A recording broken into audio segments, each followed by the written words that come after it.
Hello friends, সবাই কেমন আছো? আশা করি সবাই ভালো আছো। আমি সবাইকে অনেক অনেক ভালোবাসা জানাচ্ছি।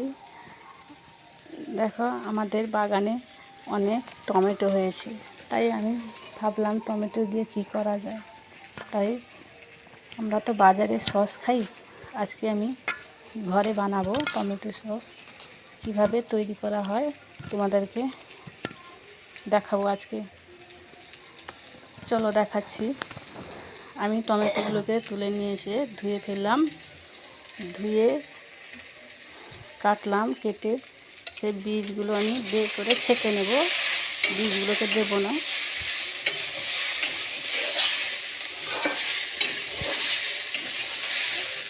এরপর আমি ছেঁকে নিয়ে উনানে আমি বসিয়ে দেবো টমেটোগুলোকে সেদ্ধ করতে।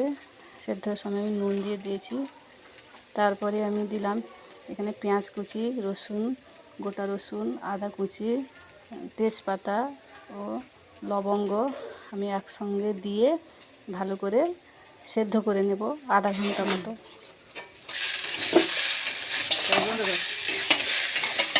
এই আমার সেদ্ধ হয়ে গেছে।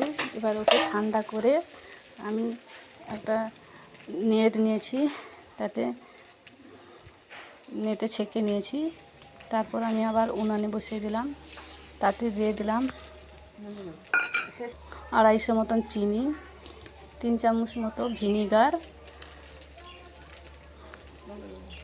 দিয়ে, তারপরে শুকনো লঙ্কার গুঁড়ো। সেদ্ধর সময় গোটা শুকনো লঙ্কা দিলেও হয়, আমি দিইনি। এইটা হচ্ছে কাশ্মীরি লঙ্কার গুঁড়ো, এটা সসকে কালার করবে বলে দিয়েছি আমি। এই দেখো আমার কত সুন্দর কালার এসছে, আর সসটাও রেডি হয়ে গেছে। এটাকে ঠান্ডা করে আমি বোতলে ঢুকিয়ে রাখবো। তো আমার ভিডিওটা কেমন লাগলো তোমাদেরকে, তোমরা অবশ্যই একটা কমেন্ট করে জানিও। সবাই ভালো থাকো, সুস্থ থাকো। ধন্যবাদ।